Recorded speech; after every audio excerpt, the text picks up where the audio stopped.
একজন নারী, শোনেন, একজন নারী বনু কাইনুকার বাজারে গিয়েছিলেন তার প্রয়োজনে।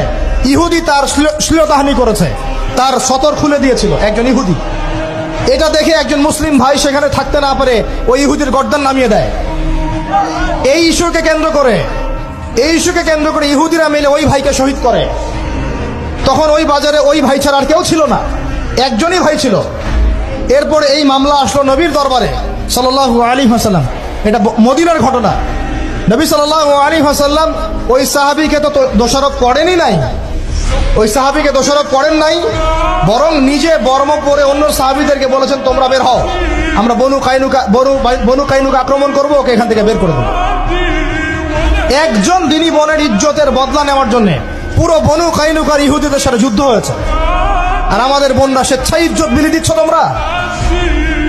তোমরা হচ্ছে মাটির তলে চলে যাও, তোমাদের বেঁচে থাকার চেয়ে মাটির তলে চলে যাও। তোমরা নিজেরা স্বেচ্ছায় ইজ্জতের বিসর্জন দিচ্ছ।